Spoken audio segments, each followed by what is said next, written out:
Welcome, friends, friends of Front Porch Republic. Videos such as this are not a regular thing. My name is Michael Sauter. I've written for Front Porch on and off over the years, and I'm going to mention Jeff Bilbro. Jeff Bilbro, some weeks ago, actually maybe more than 2 months ago, asked if I'd be willing to review a book whose author is with me now, Martin Shaw. And uh, and I just can't say enough about what Jeff does at Front Porch Republic. He does so much bringing it together. And when I saw that it was Martin Shaw, I absolutely said yes. And I think I do kind of weird reviews, but I knew I wanted to use this as a way to kind of do to get into one of your books deeply because the first time I'm embarrassed, but the first time I had heard of you was a few days before Michael Martin invited you onto the Regeneration podcast. And that might have been the 30th podcast he and I had done. And I found you to be the most interesting guest up to that point. Just really fascinating, especially because you were new to me. Martin Shaw, welcome to Front Porch Republic, a different venue. And I can't thank you enough. And what we're doing here is letting the listeners know that I sent you yesterday a copy of my review that will be published, I'm guessing, in this video conversation will be linked to above or below the article. We'll see what that looks like when it comes out. But I want to, I before we got on, um, I was thinking the one thing I took away from you from the previous conversation, and then we're going to get into your book, was this notion of and I think you say it in different places, and maybe it's always the same number. Give give 10, give 12 secret names to a tree. Give this idea of secret names. That stayed with me. And last night I was walking my kind of beagle mix up behind my house, and it is pretty rustic back there. There's a lot of Amish now moving in. And there's these three old trees, black walnuts, and they grow together, and I call them the three aunties. And and I haven't been taking a tree but I've taken these three trees and looking at the way they gestures, and I see different personalities kind of in them, and I wonder how much I'm throwing up. But unpack that a little bit because it's such a great because I want to say working for the Catholic Church, that is a spiritual discipline, and that's going to come up again when we talk about your book. That is a Mm. spiritual discipline. I'm finding it, and very different in kind, but it's very um, it's like saying your Pater Nosters or something. Where did you come up with Mm. that, and why? How does that figure into your work? And what centrality does it have for you? I knew it was a big takeaway for me. Mm. Oh, well, first of all, I'm delighted to be here. Thanks for having me. Oh, welcome. As I reflect back, I would have come up with that idea of 12 secret names way back, actually, at least 25 years ago when I was living outdoors. I was living in a tent, and I was there with no screens or contact with other people virtually, although I had friends, of course. And what I used to do was go out into a little copse. And within a few days, I felt that I'd rather exhausted everything that was in this copse. I'd looked at the oak tree, I'd looked at the beech tree, I'd seen a salmon in the river. Now what? And I realized over time that my very beholding of that place, in rather like a young apprentice bard, needed to become more nuanced. I needed to pay more attention.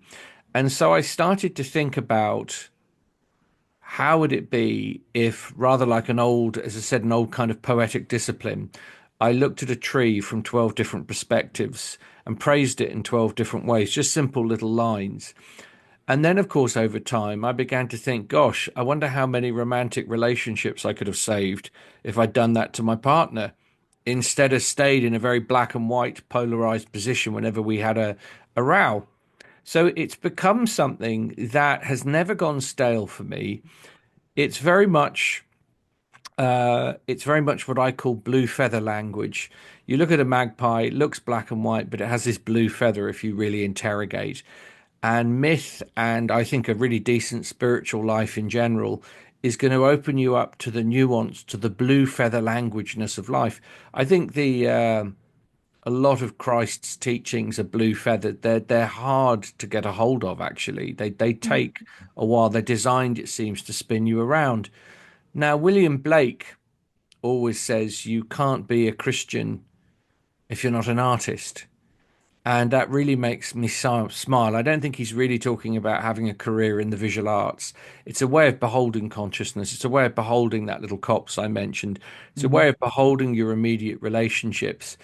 And I love the notion of you and your slightly beagly dog out in the dark with the lurking Amish behind every tree, living more righteously than us, I'm sure. But I like the idea that you are continually reframing and reseeing what is around you. You're shifting your consciousness a bit. So, for example, when I'm telling a story at the moment, I'm researching the story of Abraham, which weirdly I just didn't know much about. Oh, yeah. So I went right back, but I can't begin to tell the story of Abraham until I've had at least a morning seeing it through the eyes of Ishmael, seeing Mm, it through the eyes of Hagar, seeing it through the eyes of Sarah, seeing it through the eyes of the three strange angels turning up, yeah. all of that. So you have a kind of polyphonic appraisal of the story before you really start to lay it out.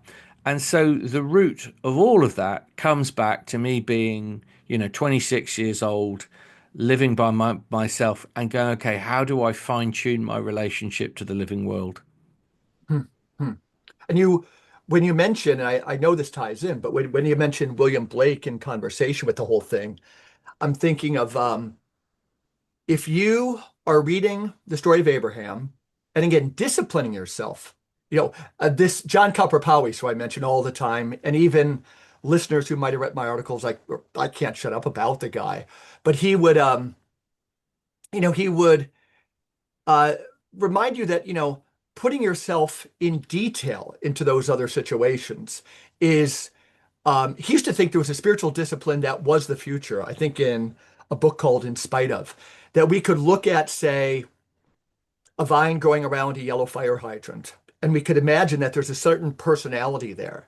And he said you can, study it in detail, name everything about it in detail, and then you could actually almost transport part of your consciousness, for him always attached to your body, but into that thing. And all these things strike me, being in campus ministry, I'm for like 30 years and I'm still tied to it. Like, these are some of the most important things. But I want to, tying it back to Blake, Martin, that type of idea of using your imagination to see what it looks like through the eyes of Hagar, and doing it in a disciplined way, not a casual, like putting on her Mm, sunglasses for a minute. mm, That is the imagination. That's the definition of the imagination, kind of as I understand it, putting yourself into another person's place, which is going to come up again.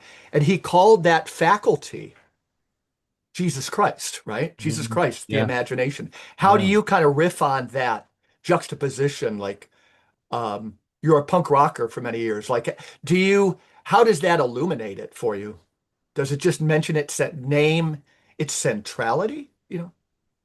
Yes, it does. I since it had, as you know, I grew up in a Christian household, but I didn't take the deep dive till I was almost 50. So we're only talking four Mhm. years. Right. But the thing that I clung to at the beginning of that, we could call it a conversion encounter, was the notion that if this was real, then the way I should experience the presence of God should open me up to more reality, more freedom, and more imagination. And if it didn't, something was up. Okay. There was some disconnect. And although there've been certainly there's pebbles in the shoe and there's bumps in the road, they've all been incredibly rewarding spiritual back and forths, with the history of the church, with orthodoxy, with all sorts of things. I haven't given myself a particularly easy ride, I wanted something to push against, and I certainly found it. So so in other words, the notion that I concur utterly with Blake that Christ as the fullness of imagination for sure. And so that's wonderful. So in other words, in the thinking of Paul, if we are falling into the mind of Christ, then we are falling into the mind of the most profound imagination, which is good Mhm. news for Mhm. all of us. Yeah. Amen. Amen. Wow. Thank you for that. And I think we're going to kind of pick up back on that when we kind of go through the book, and maybe my review of it a little bit. So I'll let all listeners know. Again, I sent you a copy of my Yeah. review yesterday, and I thought it would help the conversation. But this is the book we're talking about. I've got an early publisher's copy. Liturgies of the Wild, Myths That Make Us. Um, Martin, in my almost to get a conversation about it going, or if people look at a review or my review, I knew I was doing something, and I wonder your how it made you feel. But I was kind of centering, not putting you in a box, but in one sense by naming. You said, we need. We're going through initiatory times, Yeah. and I kind of defined that myself to almost create a space that for Mm. me it feels like big. Whether it's the fun way that maybe even Catholics, not as a determinist thing, but the way that Catholics, even including Thomas Aquinas, could still say the stars could mirror in some way a weather pattern, that could influence things, or it could, welcome a certain kind of condition. But things going on now in terms of like institutions and so forth. In my essay, I'm not telling you what to say about it, but I think we're going through pretty epical changes, and I like this image of a Mm. bubbling cauldron. A favorite author of mine, Jean Sullivan, a French Catholic writer, said, "When the sea's receding, it's breaking on other shores," and that kind of is a different way of bringing Mm. the bubbling cauldron. But so I wanted to kind of name that because I think even our talk of politics in the U.S., we've got to kind of name what we're going through. Like the first question in the Bible is, "Where are you?" Right, and that seems Mm. very relevant. Where are you? How do you kind of name or unpack the notion of initiatory times? We're going through initiatory times. Initiatory times you would define, well, my old friend Malidoma Somé, who was a Daguerre medicine man, an elder, he always said that you're in initiatory times when it feels like the world is completely upside down and you have absolutely no idea how this is going to be reconciled. If you have half an idea, you're probably not really in it. Yeah. And so that is horrifyingly charming to me as an idea. And I would absolutely say, as I glanced at the news only today, and I could have been saying this at any point for years now, it's so it's so quixotically strange and extraordinary, and so utterly mythological in a rather banal kind of manner. There are giants chucking thunderbolts about and flashes of lightning and good people getting crushed and strange displays of beauty and heroism everywhere. It's an incredibly mythic time. So, an initiatory time is a time of, disorder, liminality, but also a word you're probably familiar with. It's also not just the liminal, it's the liminoid. So, the Mm. liminoid, that anthropological term from Victor Turner, Oh, wow. you see, Victor Turner is one of the secret, not secret actually in any way. Bly never hid his influences, but Victor Turner is standing behind Bly. Mm. Marie-Louise von France is standing behind Bly. It's a Wow. kind of Yeah. combination of anthropological and Jungian work that puts his work together, and of course that influenced me to a degree. So initiatory, yeah, a time of great unsteadiness, but also, as I say frequently at the moment, no pressure, no diamond. Mm. Hmm. Until we are outnumbered, some Goethe talks a lot about this. There's some peculiar force in the universe that isn't really released. So, oddly, in 2026, in a macabre kind of way, I'm quite interested in everything. Like how you can bring sentences to a close on like Yeah. huge topics, like the completely uncapturable, Yeah. crazy times we're living in. No, I mean, I Yeah. think it's great. Yeah. So that being said, for our listeners, I kind of foregrounded the word initiation. Initiation was first brought to my attention. Um, I don't know. I mean, our old social studies classes at least introduced people in maybe your culture and my culture and generation through like rites of passage and so forth. But and you might even bring up your mentor Robert Bly. Let's maybe it's a good time. But I thought before I tried to unpack it a little bit, I wasn't that familiar with Robert Bly. I definitely knew the name, but I wasn't that familiar with this kind of schema using the colors white, red, and black. But my first time through your book, boy, that chapter and that schema jumped out at me. Could you Could you kind of describe that in a little bit, to Yeah, yeah. yeah, I will. And in doing so, I will give a special credit to my editor, a woman called Bria Sanderford, who, without her interest in that area, I wouldn't have written that chapter, Mm, because it felt so thoroughly metabolized to me that it wouldn't occur to me early on in a book to start to lay something out. But as you wrote to me, it's part of a tribute to my old teacher. It's part of yeah, because yeah, I felt I could do something, I could make a new move with it. It yeah, wasn't just reheating a meal. Because as a writer and as a thinker, the last thing you want to do is just, keep reheating an old polemic. So basically, what my editor said to me was, she said, this myth stuff is really interesting. It's enthralling. However, there's a few of us out there that are going to need handrails. I would suspect this book, for possibly 70% of its readership, will be year zero, a la Martin Shaw. This will be the way in, this one. okay, wow, okay, And so what that means is you legitimately you have to be not just a leap, you have to be a bridge of a book. yeah, You have to be invitational to people. Don't be a snob. yeah, So yeah, say, come on in, let's look at this idea. This is an idea I've had in my hands for years. It was given to me by my old teacher Bly, who in turn would have been influenced by Victor Turner and Marie-Louise von France, etc.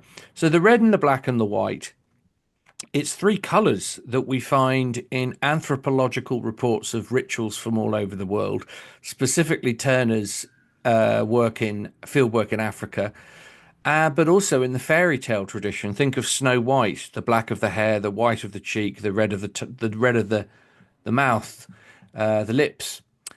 So there was a lot of work in the later part of the 20th century to say these colors seem really important. And in a story that has been almost an obsession of mine for 25 years, the story of Parsifal, the Grail myth, oh those well, colors are important. At a pivotal moment, Parsifal sees 1,000 geese lift from a tree. A hawk, it's actually a hawk of King Arthur's, comes out, nips the bird. 3 drops of red blood fall on the white snow.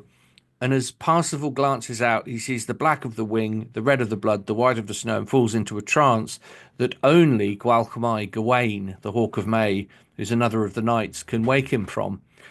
So one of the things that Bly really managed to nail about these three colours was the notion that they were connected to the emotional and physical development of human beings. So if we start as a young person in the red is me playing the drums when I'm 17 as loudly as I possibly can. And the red is connected to ambition. I want to be heard. I want to express myself. I want to have an adventure. If I have to break a few eggs, that's fine. I'm going to individuate. I'm going to get out in the world. It's life force. It's the red, as I'm thinking now, is the thing that gets a lady pregnant in the first place. It's the red. It's that impulse towards life. However, as we get older, we move into the black. Now, the black is midlife, you could say, if you want to put an age on it. I would be in it at the moment, and suddenly your body is not performing with the same efficacy it used to. Suddenly, you're noticing that quite a lot of people are dead or sick. You may be noticing you're a bit sick yourself. You may be noticing that your concentration isn't terribly expansive. So, in other words, what is happening is you're beginning to make, as I say in the book, a covenant with limit. You're beginning to go, okay, I've extended my wingspan probably about as far as I can into this world.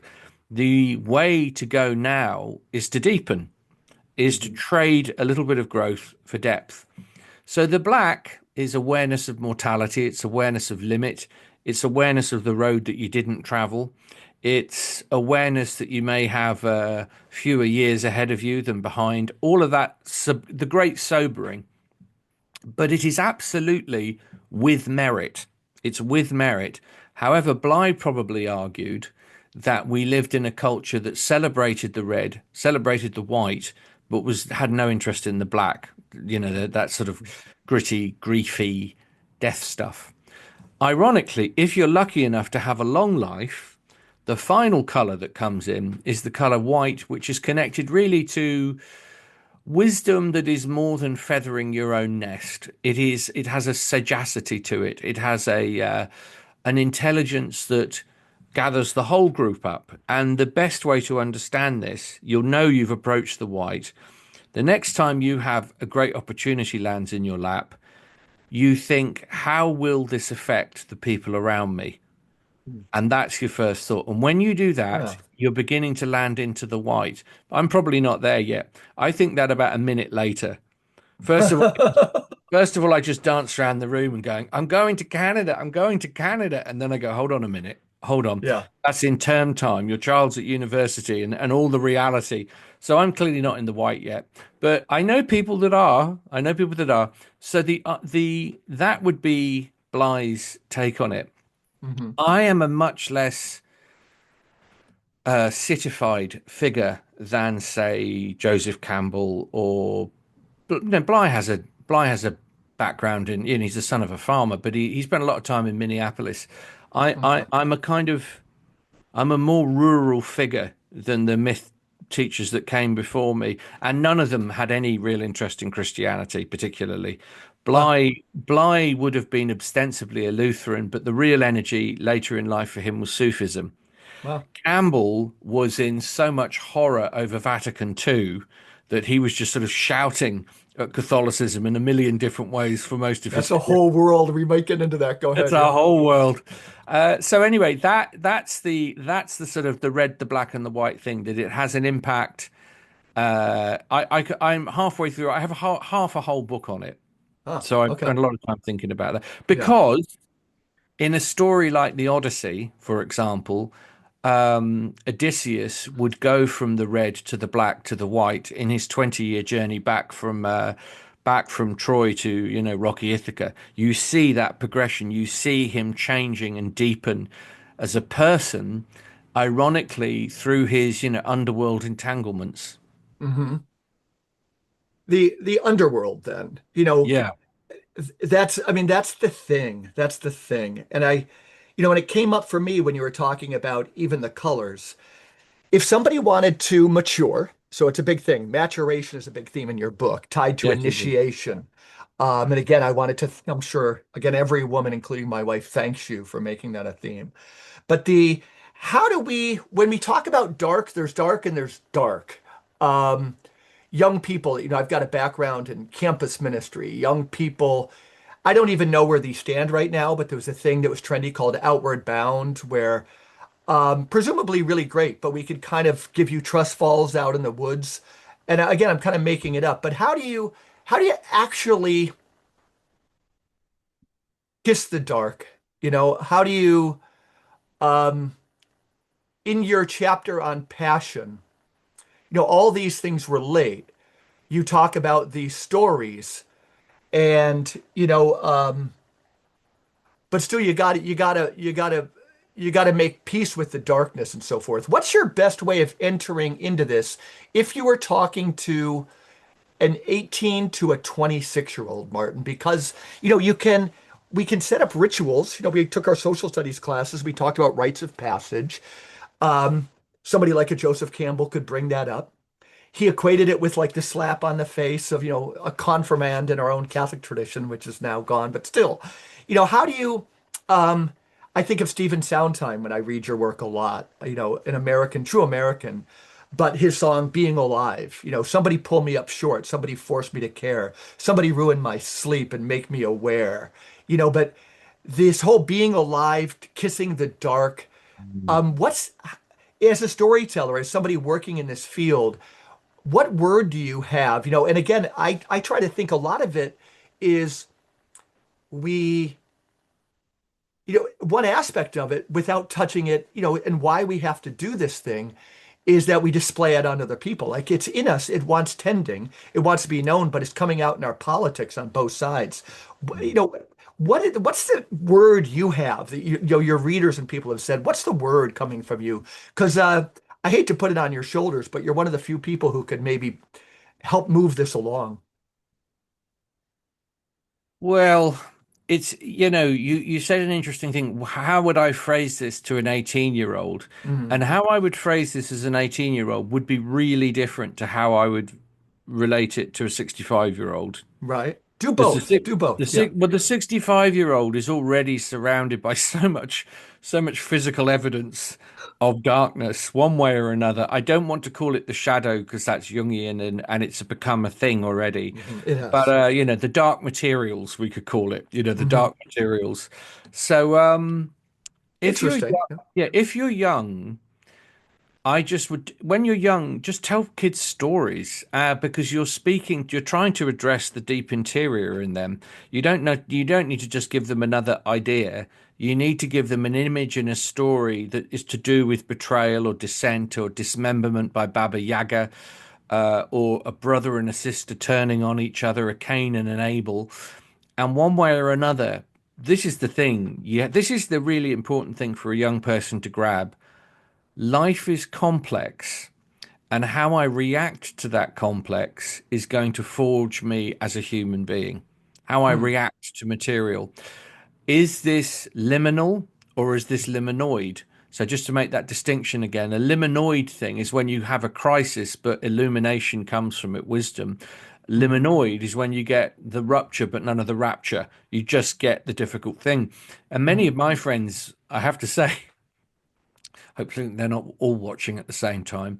They are addicted to disorder. They fetishize disorder because they think it makes them arty. They think Oh, it makes really? Wow. Wow. a Okay. little edgy. To be Yeah. fair, over 50, almost nobody feels like that.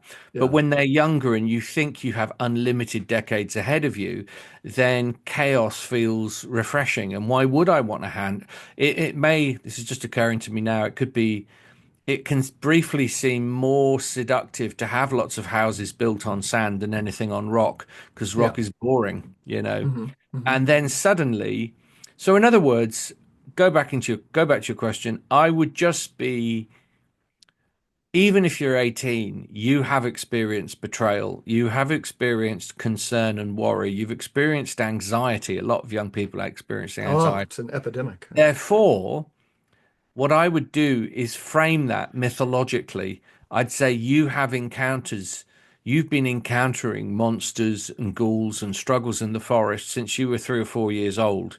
What we're going to do now is sift them to consciousness, and we're going to bring in something that C.S. Lewis was very fond of, which is characters in stories that are clearly for the good, are Hmm. clearly redemptive, are clearly offering you a kind of contract that you may go into the woods, but we're going to get you out of the woods.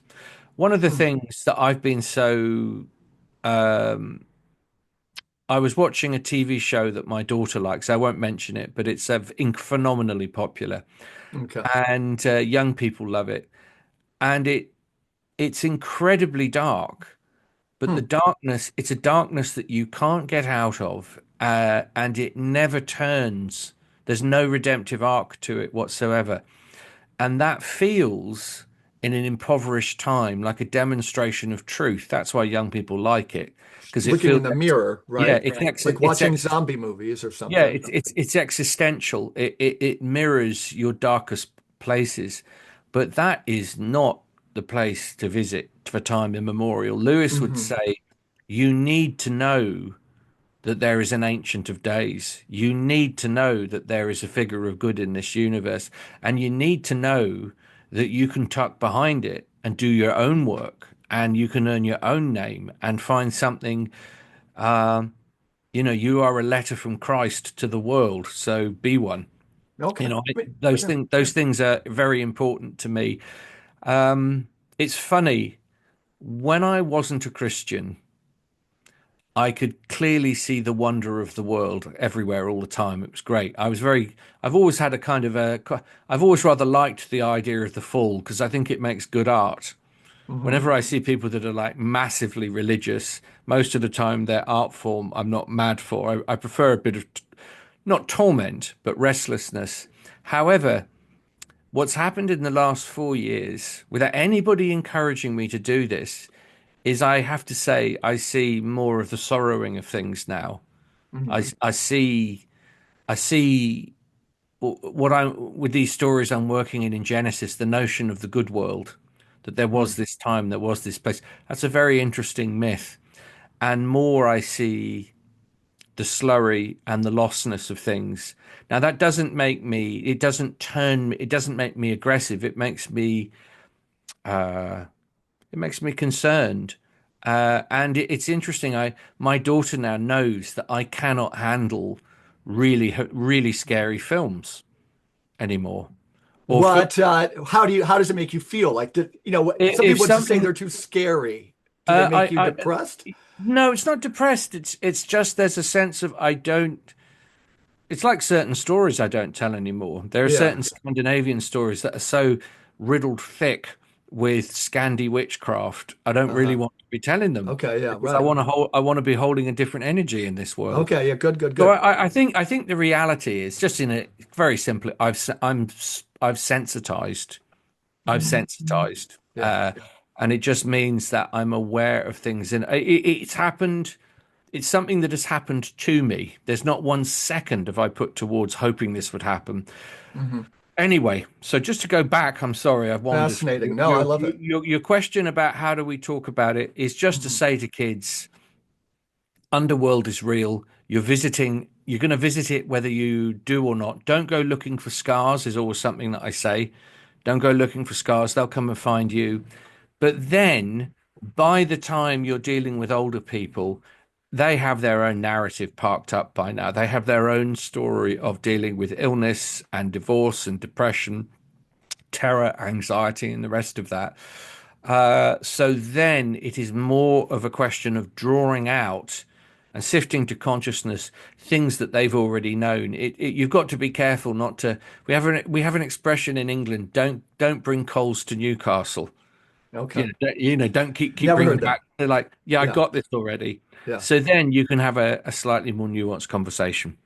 What let's talk about the Middle Age then a little bit, in a sense that I would agree, we all are carrying our the fields are filled with broken men, the another line from this Tony OK. But let's say everybody's kind of Yeah, broken. What's your assessment of those people? We can see videos of people getting on escalators, going down to the subway, getting in their cars, going to work. So we have a beehive versus a world as if people mattered. What are people for? To invoke the tutelary spirit of Front Porch Republic, Wendell Berry. Um, when you walk through this world and you think of ministry or your calling, and we'll get into your understanding of Christ and so forth a little bit. A little bit. We could drop it there for a minute. But you walk through this world and you see signs of sorrow, signs of woe. Um, what is people's calling? To get people in touch with the darkness they're already carrying, to deal with it better? You mentioned you worked with James Hillman. If you could say a little bit about this whole world again, I think we're moving into a new epoch. Martin, I would say I've been blessed to work with many African priests. I work for the Roman Catholic Church, that when they look at so many of our people who are in counseling, they've helped me see that in some sense behind, and really good counselors, highly trained therapists, they might phrase it this way, that we're in a holding pattern because behind that is this miracle called friendship, right? And there's so much loneliness in the world. That's one way I look at it. Maybe it's friendship, keep on building friends. But when we see broken people everywhere, and yet you see this need to get in touch with the dark, do we need, how do we get people in touch with their darkness? Should we? What do they do when, the only way out is through, we say? What is culture doing with this? Does that send you off in any direction? yeah. It's hugely interesting. It's funny. I'm doing a lot of exploring at the moment of the Christian notion of what I call the merry, Merrie, Okay. merry. So if you think about that word, that is the opposite of, doom scrolling and existential nightmare. Right. The, the merry, think of, Robin Hood and his merry men. Hmm. Think of merry as being connected to Mary. It is absolutely a redemptive energy. So I'm always a shoulder for people to have a bit of a sob on if they need to, but I don't want to stay there forever. I think Okay. probably an indigenous perspective on us in the West, they'd say these people have not attended to their ghosts at all well. Therefore, they are a haunted culture. Wow. Therefore, they do not have ancestors, they have ghosts. And the more they exhume and frack and colonialize, the more haunted they are becoming because they are so absolutely out of line with the original arrangement, which is Eden-esque. So Wow. that's a lot of information I just plopped No, no, out. no, but let's go there. I mean, your book, in my review, I'm kind of forcing it in there, but I'm fascinated because again, I work for the Catholic Church. I don't think we've what's being born in my language in our time from the bottom up, bubbling cauldron, kind of displacing. I see some hints of it. I run the Department of Migrant Ministry for our diocese and pastoral services. And in migrant ministry, there's something actually for me quite unique about specifically Mexican Catholicism that seems to have Mm. the regionality of what used to be in upstate New York a beer culture, which wasn't just five microbreweries in every village, but like Western New York had Genesee beer, and that might have had its own flavoring of Catholicism, one in many at the same time, the yearning of the human heart. Um, what do you, um, how do you, who is, what do you think is going on? So in America, I guess I want to frame that. And sorry about kind of getting distracted, but so and I don't know if it was in this book. I got the publisher's copy. My son, it's true in the review, he poached the one that had the index in there, so I couldn't go back to everything that lingered in the book as I was kind of completing my review. But there's an image of you coming to America. I wouldn't mind hearing from a brother that I would consider an older brother. Like, what do you think we have to hustle with? You mentioned the indigenous. Wallace Black Elk is a presiding spirit in certainly your opening chapters. Um, what would you, if you could give us a watch cry for this time where we're going to be coming to terms with ourselves, I think in some sense in America, what song do you sing? Well, I'd have to be very cautionary about this because it's such an enormous subject, and I will be in your I'll be in your dear country in a fortnight. Oh, So, good. with the book, making my Yeah, way yeah. across. Okay. Let me just say a few opening gambits, Okay. from a mythological perspective. Bearing in mind, so many people in modern North America have the same pigment of skin as me and come as Scots, Irish, Scots, English, or European. In myths, you never traveled that far west unless you were going to die or heal. Hmm. So, King Arthur travels far to the west with the women to be kind of reconstituted in the land of Lioness and hopefully will come back. Brendan goes over the journey Hmm. of Brendan, encourages, sort of encounters a kind of Turtle Island experience and comes back. So, in other words, you're all in the other world. If That's you're cool. European, Yeah, yeah. you're in the other world. So that's your situation. And I think you're in another world that can sometimes be heavenly in its dimensions and its sense of freedom and its sense of temporary escape from the sheer weight of European history. You've started over. If you were to be cruel, someone like Hillman would say that, and Sir Hillman would say this as a proud American or a Jewish American. He'd say we Hmm. are a kind of puer aeternus culture. We're kind of floating in a fashion. Hmm. We're Hmm. floating Hmm. above the bones of the red man. We're floating above, a place that is not ours. P-E-U-R, is that the Yeah, pure? That's yeah. yeah. Puer, I presume it's Latin of P. some kind. Okay, yeah, Puer, yeah. it's the lofty child, the Hmm. one with the gleeful ideas, but has no idea how to change the oil on his car. That Hmm. would be me. Um, so you're here and you're in the other world, and you have both experiences that are almost heavenly in possibility, but you also are going to attract the opposite of that, which is the underworld, which is hellish encounters and an enormous loping Yeatsian shadows, slouching towards Bethlehem to be born. Hmm. There's a Hmm. sort of there's something of that. Forgive me, I'm speaking. You'll follow me, but I I'm think it's speaking. familiar. It's like a musical score. Yeah. Yeah, yeah, it's poetical. It's a kind of a poetical imprint for the last few hundred years. So yeah, I just see everything that happens in America. I always see it as you have lyric poetry and epic poetry. Lyric is confessional and personal and intimate. Epic is big, writ large, on a mythological scale. And I see the journey west as an epic journey, not a lyric journey so much.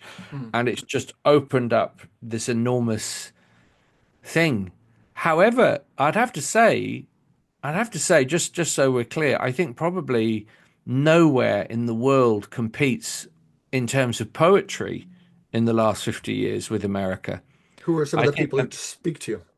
well, I mean, I could go on, but somebody I would pluck out of the ether would be my dear friend, the late lamented poet Tony Hoagland. Okay. I did a book with Tony called Cinderbiter, but he was a famous, controversial, and utterly brilliant poet. And Tony and I talked about. I was lucky. I come from a confluence of poets, one way or another, for years Mm. and years. I'm always meeting poets, far more than storytellers, far Mm. more than mythologists. It's poets. And there's something about the crucible of trouble that's in America that, yes, it may be otherworldly, yes, it may be hellish, but it's extraordinarily creative. And I see that kind of dynamism. The word you'd use for America is bricolage, Okay. bricolage. And Mhm. in art, bricolage is when you take one thing and another thing and they look like they couldn't possibly fit and you put them together and there's voltage. Yeah. But it's Okay. very different to what Gary Snyder was looking for when he went over and became a Zen monk in Japan. He was looking for tradition. He was looking for things where innovation is an accident, not the center of everybody's ambition. But the Hmm. further west we go, the more we fetishize absolute originality all the time. Totally. And Yeah. so one Don't of the run things from it. Yeah. I like your so one, approach. so one of the things that I was thinking about, and I always try and be concrete about this in Liturgies of the Wild, was to make sure as you go, there's a door in my thinking that makes available to the reader the people that I'm reading. And Hmm. that's where notes. And, Yeah. Hillman once said to me, he said, footnotes are our ancestors.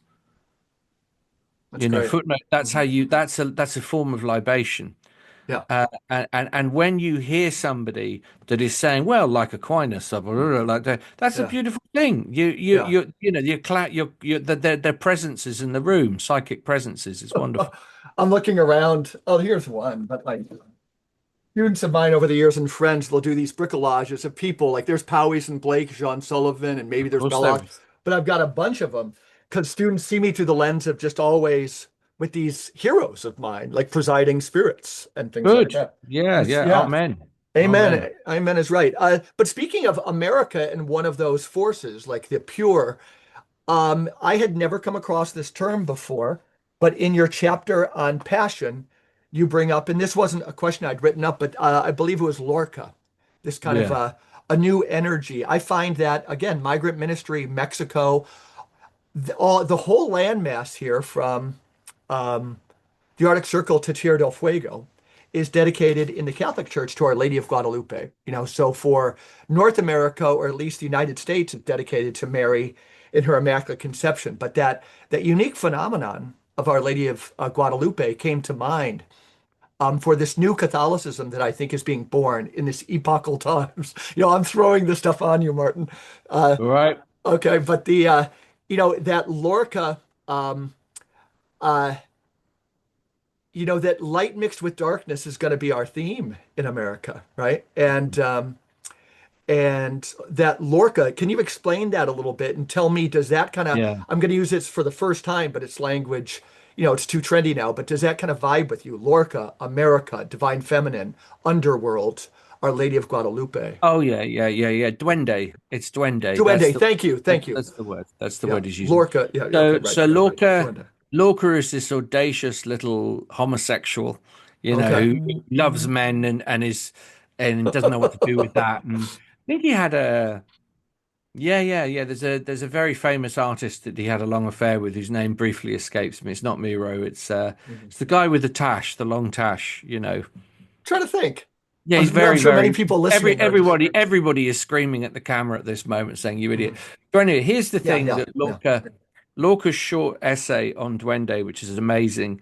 Duende is a word that he feels comes from gypsy culture, Okay. and it's to do with a certain feeling that he spotted when traditional music, canto hondo, was being played, and that's very connected to flamenco. And the young women would dance, and it was gorgeous to watch a young Mm-hmm. woman in her fullness dancing. But at a certain point, when the music was slow, almost, I'm imagining it now, that moment in a bullfight when the bull is wounded for death. Yeah. Often in the little room where Lorca was, an older woman would get up Yeah. and she'd have some weight on those hips and she'd move like the wounded bull into the middle of the room, but then she'd lift her arms and she'd start to move to the music, and a lot of the old men would clap their hands, Huh. and that moment they'd say ole ole ole allah Yeah. allah, Yeah. ole. Yeah. this Right. is Right. this is this is the moment where death and life are in a braided knot of expression, Hmm. and the soul steps forward at that moment. The soul announces itself at that moment. And that scares the shit out of people, that kind of thing. It really does. It's a bit, there's only so much reality we can cope with. Yeah. But Lorca, who would be shot dead in his 30s, put in front of a firing squad and shot. I've done a book of Lorca's translations actually with Hmm. Hmm. my friend Stephen Harding. But Lorca recognized, yeah, this is going to be the tangle of our times. This is the man of the 20th century. This is the tangle of our times. And I'm still thinking about a question you asked 20 minutes ago, which is it appropriate that we do have to dig into the darkness, into the mud, into the dark materials in the West to get anywhere? And to a degree, we do. But the problem is, if we do that outside of a religious practice like Christianity, there's the tendency, I think, for a kind of self absorption that is no longer helpful. You Mhm. go so much into your stuff and into your pain, there becomes a point where that therapy is almost endless rather than the covenant with redemption that is going to get you out the other side into a place. And this is number one in the mythological rule book, number one in Liturgies of the Wild. It is. Are you absolutely have to be of service to something bigger than yourself? Otherwise, you are heading for a psychological crack up. You just Let's are. let's Yeah. go there because it's a huge part of my review. Yeah. It sounds so bland. Um, in my own life, Martin, at one point, have you ever heard of African American theologian Howard Thurman? Yes. Okay, yep. So he in Rochester, he had gone to the divinity school that was in a consortium where I was kind of taking graduate classes in Catholic theology and things. And I fell into working at the Howard Thurman Papers Project. And a lot of it was entering his correspondence and things. But he would give, like anybody, would give versions of the same talk, different places. But a common talk he gave was just putting yourself into another person's place. And I probably have the quote around me. But early on, I'm in my 20s, and I think theology and everything is about certain things I can read in Maximus the Confessor and Aquinas on Trinitarian relations. And then I'm entering, and it seems to me like kind of boring, this correspondence, putting yourself into another person's place. It feels like I'm spending time in kindergarten, when I want to be out there up in the ether. Mm, And, but he talked about, he was a mystic, but he talked about a magical power. And I wish I had the quote in front of me, but like imagine, like again, kind of goes back to what we were talking about with Jesus Christ, the imagination. But Parsifal, I suppose, is the entrance point. Tell me about your history with Parsifal. I've written about it in the review, but that question, Uncle, what ails you? Why so relevant? Why would you conclude this book that I'll tell again, listeners, this is, and it sounds, Martin, that you're open to it. This is a book you could give to some young lady or young man who seems lost. You're very clear in your writing that there's like some introduction, and then you might be somebody who pick and chooses over the course of years. You might be going through a crisis and just kind of let some seeds seep in you and see if they grow for a mm, while. But why conclude, like again, the way I think mm, Simone Weil does in that essay I mentioned mm. with Parsifal, and that question that could still feel so mundane. Uncle, what ails you? Yeah, it was always a colossal disappointment for me as a young person when I realized, oh Lord, the whole, I'm yawning, literally yawning as I Mhm. answer this. That is what is the whole Grail epic hinges on, compassion. But of course, it's the Christ move. Of course Yeah, it is. the And I Christ just roots. didn't realize that when I was younger. I just thought it was it's why I kind of I couldn't chime with the Beatitudes. They were almost too disturbing to me because Right. it felt like a complete derailment of personal bravado, which it is. It Uh, is. so I always think of asking what ails the planet, whether you think I'm a Sure. tree hugger or not. I think that there's an ecological low note struck because one of the things that happens in the stories is a wounded male.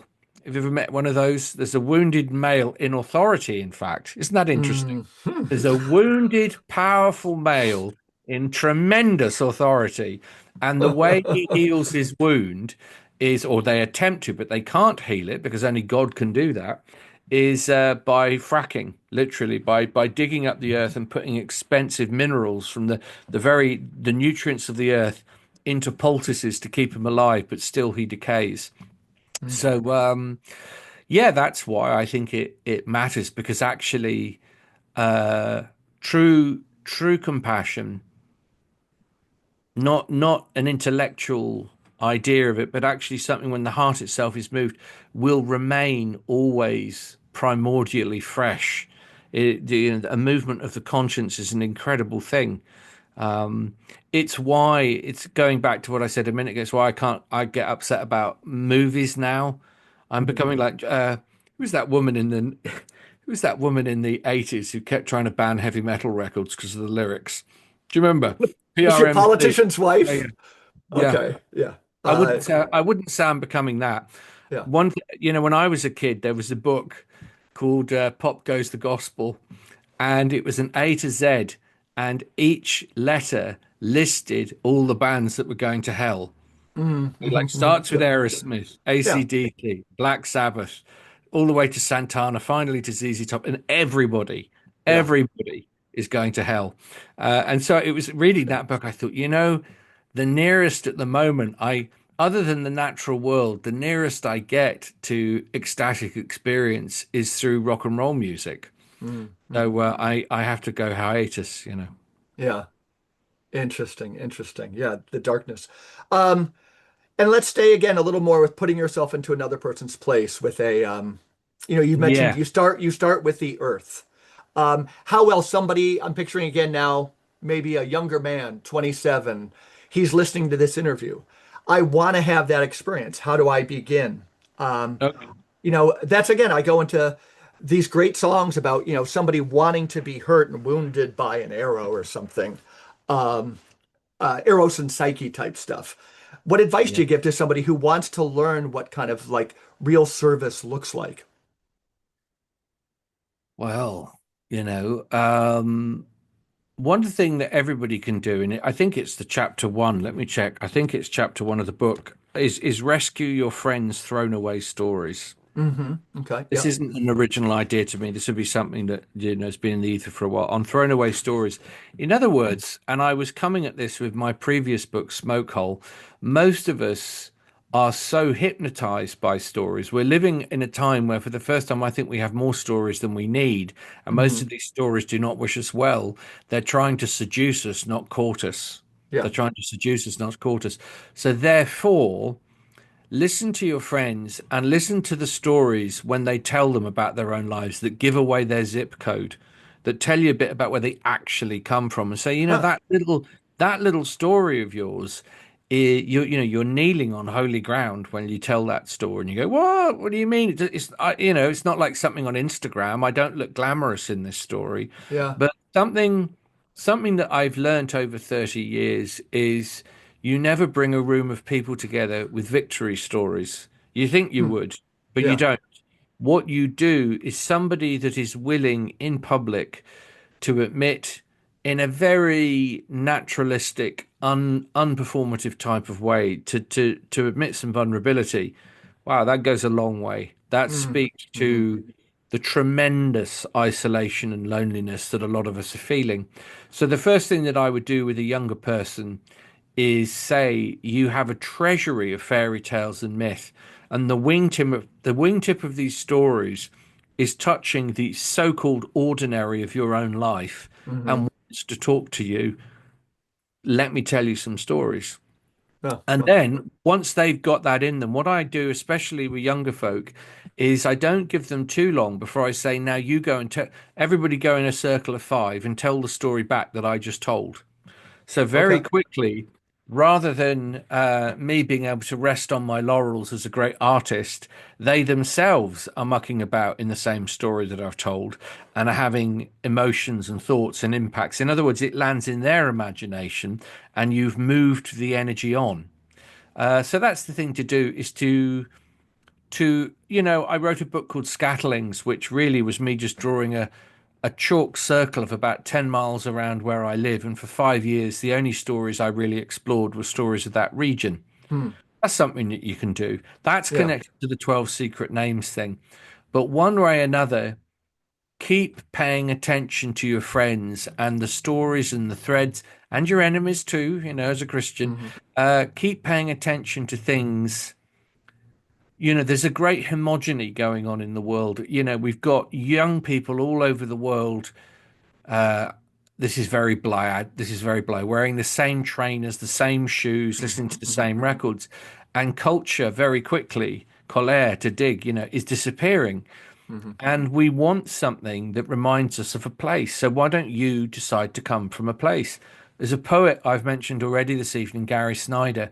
Gary would say, live wherever you're living, live as if you intend to live there the rest of your life. Wow. Yeah. Just That's a just get huge, involved. you've hit the theme of this website. It's all Wendell Berry related. Okay, Booker okay. T. Washington would say, you put down your bucket and you sit on it at some point. It's about rootedness and about place.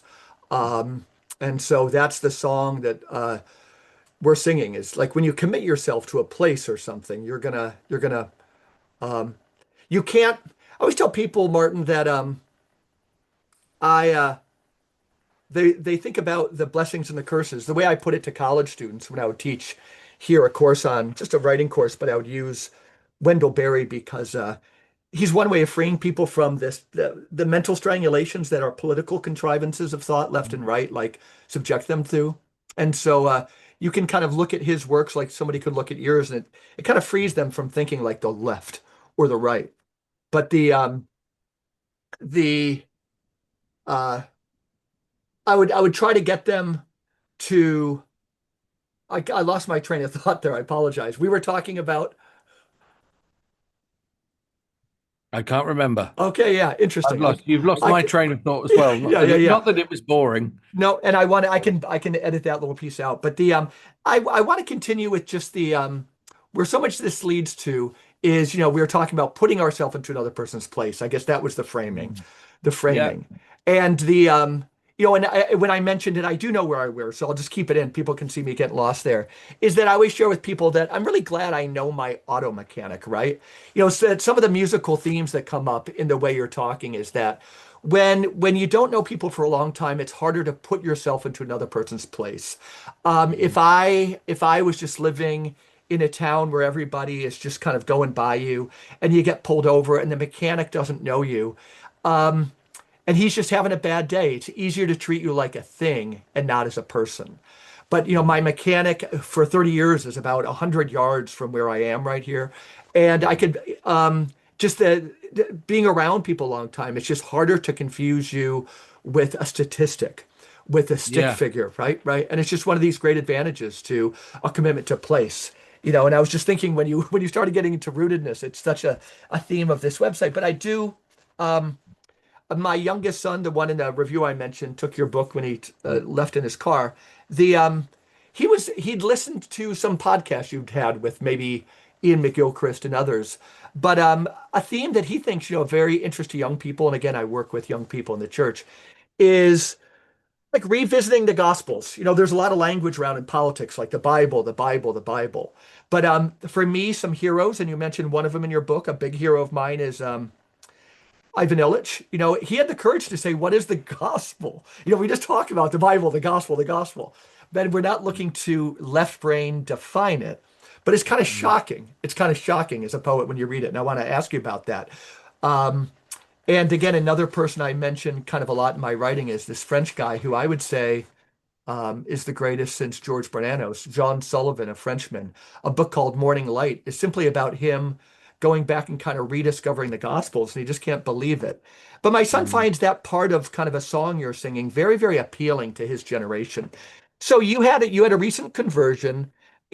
Tell me something that you think is relevant to that based on your conversion, however you would want to share, Martin. Sorry, I'm just writing that name down. John Sullivan, Morning Light. Yeah, Jean, one L in Sullivan. He took his name from the film director based on Sullivan's travels. Yeah. Yeah, yeah. Is there one thing that I want to say about Well, the last 4 years? what's the feedback you've been getting on your experience? What have you found kind of resonate, and has it shocked you with your own experience of kind of coming to terms with the as a convert, Jesus, the Gospels, the Yeah. Beatitudes? Uh, I think it goes in and out of signal a bit like a radio that you're trying to tune in, and suddenly it's really loud and Yeah, wonderful, and then yeah. it goes incredibly quiet and it goes up and down. And I think I was prepared for that. I knew and I've read enough of John of the Cross that you often feel Christ or you feel God most keenly when he seems to be not there. Mhm. So I was prepared for absence as well as presence. But predominantly, people ask me, what's my experience of this all been like? It's one of rather indignified, prolonged exposure Mm. to the less impressive elements of myself. You know, I would be in a fairly hazardous. Wow, wow. I would be in a fairly hazardous position as a Christian because I've been doing something for a long time, and there's a little bit of laurels attached to it now. So, you leave your house, most of the places you go to, people have a very positive relationship to your work. Very Mhm. strangely, they think that you're constantly meeting people you've never met who think they know you Yeah, yeah, for because sure. they've developed a narrative. And so all of that is going on. And if you're really trying to live a Christian life and you're trying to take the Gospels at all seriously, any kind of loftiness is counterintuitive, to put it mildly. Mhm. I mean, life will sufficiently humble you all the time. You have enough people telling you you're an idiot as well. That balances it out. But predominantly, it's a feeling of perennial exposure and a sense. I'm not masochistic, but there is a sense that I'm a dreadful version of a Christian. Mm. And luckily, for some almost imperceptibly mysterious reason, God is still really interested in what I'm up to and in what you're up to, and everybody.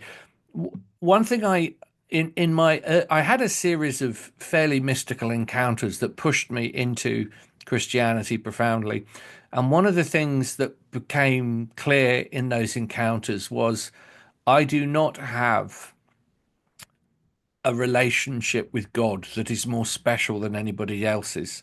I don't. But I do have access, and we all have access. That's the extraordinary thing. But I knew from the beginning that I wasn't, quote unquote, I wasn't any specialer than anybody else. I was another worker bee in the great hive. Therefore, with the gifts that this fella has given me, the management, I'm trying to do my very best with them.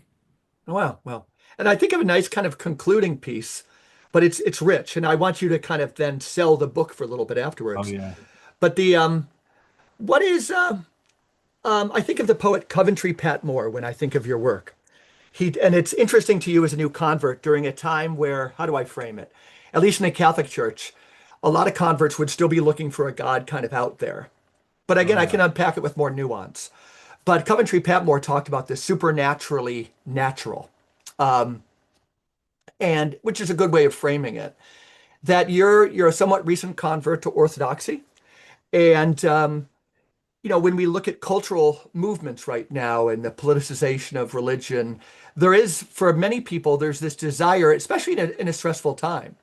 There's a lot of nervous about to a lot of people's relationship, especially young people's relationship to the faith as expressed in Catholicism, and I think to a certain degree Orthodoxy with a lot of its converts.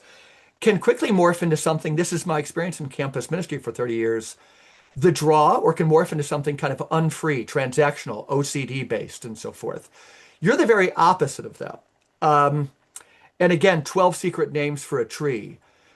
Your writing is supernaturally natural. Kind of 4 years in, could you tell me kind of about that?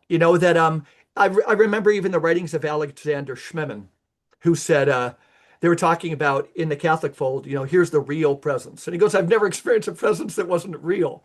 Why are we adding this word on? And in my own Catholic church, we can talk about holy this or holy that. Powys, in a totally genius way, looks at William Wordsworth. And he says, why did we need the thing subtly interfused with the beauty of the setting sun? Why do we have to throw on this kind of, and he said, why do we worship the Powys? Why do we worship the victim of thunderbolts as opposed to the God of thunderbolts? Why do we have to give somebody a cup of water to please God Almighty instead of because the poor bastard's thirsty? This is kind of in the epic we're moving into. And I think even with conversion, your recent conversion, which in my experience, Martin, can kind of take somebody more into the supernatural. How do you describe your journey, your experience thus far, or relate to anything I'm saying? Well, I was just thinking about we've just come out of Christmas, and I was thinking about, the star over Bethlehem, that wonderful narrative in Matthew and Luke, rather different narrative in Matthew and Luke, but the notion that there's a star that leads them to, the place where Christ is being born in the glow of animals. And I was thinking recently, I've probably used up my Bethlehem star encounters for this lifetime. I've had some really amazing ones, Yeah. and I mustn't be greedy. I mustn't be greedy, um, because it's wonderful to sort of bounce from one spiritual Well, buzz it's to walking on water. You've gotten out of the yeah, boat and you've had the yeah, courage to get out of the boat. You yeah. continue to And walk and on and, water. and but then the next thing to do is to become Jonah, of course, and have an encounter, be swallowed, and have your face wrapped with seaweed. Ships are beautiful, but shipwrecks are beautiful as well. That's Hmm. really interesting, the Wow, descent. wow. So I live in a much more ordinary reality at the moment. But the thing that's really blowing my own mind is that I've elected my next serious bit of work, which I can see taking a very long time, is to. I've begun at Genesis and I'm just working my way through, rather like in Orthodoxy, we have, you'd have a rosary or a prayer beads, prayer rope. I'm just making a prayer rope of stories. Hmm. And I just sit there and I think about the fact, what was the darkness like before God said, let there be light? Had God ever said anything before? Is this the first moment he speaks? What happens to darkness when darkness is no longer eternity, but it is within time? What happens then? So I'm writing with tremendously familiar stories, but from one or two positions where we don't normally explore that story from. Yeah. And I would encourage all artists, which is all of us, to do something similar. The book, so I'm going to have my plug now. Please. Liturgies of the Wild, you can imagine the book took 3 years to write, and it often takes a while as a writer to find out every book has a secret. And in a strange way, there's a secret in this book that I don't know about yet. I'll find it in about a year, but Hmm. at the moment I don't. It'll for every intention a writer has, there's a counter intention in the book. The book's going to do something different. But the premise in the book was in an initiatory time, how do human beings get made? How do you become a real Mhm. grown up? And of course, as a Christian, the deepest way for that, the most initiatory route, ironically, as we finish, is Christianity. I believe Christianity is essentially initiatory. It is essentially about dying and being reborn and falling into something far deeper. So I am kind of recognize the steps through the mythologies of the world, but I find myself here now, and the book it's a hinge, really. It's a book for Christians who are saying, are you telling me that actually it may be safe for me to peer over the parapet at an Arthurian story or Homer's Odyssey or a fairy tale, and not everything smells of sulfur? Can you Hmm. be a guide? But on the other hand, I have a previous readership that had probably many of them no investment whatsoever in the Christian narrative. And they're now saying to me, okay, he may have gone mad, but he still seems kind of the guy that we knew before. Can we trust him to Wow. open the door up into the Christian adventure? So that's what this book is, and that's where I am. Wow. Wow. So I'll admit I got the first part totally, that you're so useful because you help people kind of peer out, Mm. both to the stories, but also specifically that theme of the stories of darkness. And I think a year from now, whatever it is, it's going to be about initiation, Martin, and foregrounding maturation is wild. But the very interesting, the others peering in. Forgive me, but I hadn't thought of that. Again, to summarize, you've made a career of the magic of putting yourself into another person's place through the art of story and a fascination with story. You've kind of followed your bliss, to use that, and you've convinced people that in that journey that you've seen so many different universes by immersing yourselves in so many different stories. To hear that, like you're just staying right now with Abraham, and those stories at the beginning of the Bible, wild, wild. What a calling. And Yeah. yeah, yeah, a pleasure to have met you again, Mark. You Um, too, my friend. You too. yep, and Godspeed. When do you come to the U.S.?